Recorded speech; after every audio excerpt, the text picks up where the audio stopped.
Hello and welcome to Moseley Rugby Round Up. I'm Paul Bradley and I'm joined on the phone now by rugby correspondent Brian Dick. Hi Brian.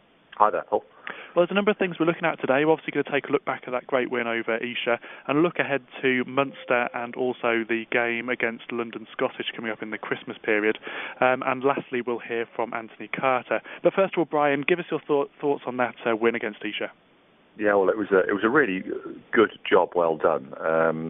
They were under pressure in the first 5 minutes, and we'd expected Esher to come out firing in search of their first victory, and they did just that. But what Moseley did is that they held their line pretty well. They only conceded one try, and then as they came back into in the second half of the first half, if you like, they got a foothold, and then they started to take their chances. And at the start of the second half, they were given the added confidence boost of a bit of a soft try from Esher. So yeah, it was a really good job, well done. Took their chances, defended their line, and by the end, Esher looked pretty ragged, to be honest. And Moseley just mostly closed it out extremely well. Really proficient, professional job. And they'll also get that extra confidence boost of the try bonus as well. Yeah, they will. They haven't had too many of those. It should be said they are more of an incisive side this year than they were last year. But as you say, every point counts, and they've got their eyes on still finishing in the top 8. It's a bit of a stretch.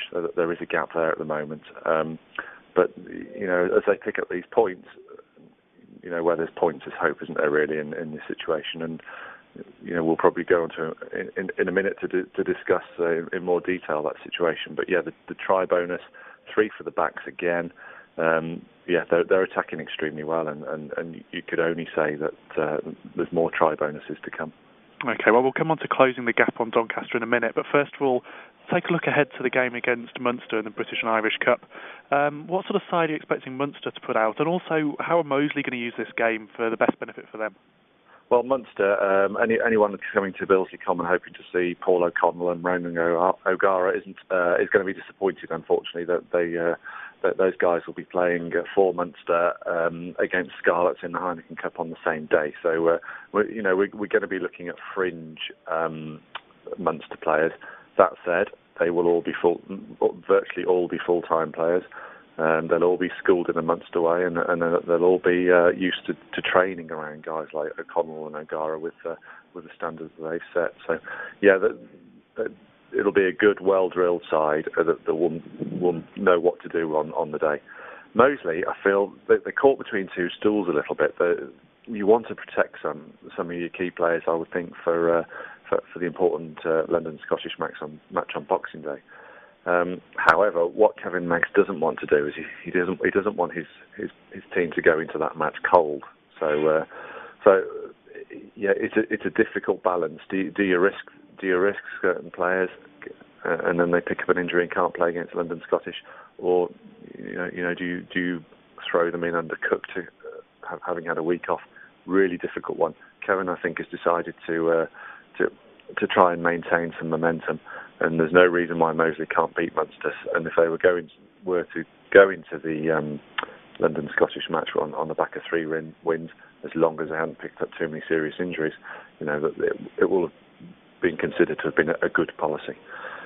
Now, you mentioned that London Scottish game coming up on the Boxing Day. At the same time as that game being played, it's Doncaster versus Leeds. These two fixtures being played on the same day, they could shape the season and how that bottom 4 and top 8 is going to look at, and that crucial area around kind of the 4th from bottom and so on. Yeah, well, it's inevitably when you have two sides playing each other that are close together, Leeds and Doncaster. I think they're only separated by a point. One of them is going to win, which isn't going to help Moseley, but importantly, one of them is likely to lose. So that will offer Moseley an opportunity to narrow the gap. And if they do beat London Scottish with a try bonus, as you said, they could get that gap down to 10 points or maybe even less. And if we're thinking about a single figure lead with 7 games to go, it's all bets are on, really. I would just say that Doncaster and Leeds have got some what you might describe as easier home fixtures. And Moseley, it is Moseley that have got to make up some ground.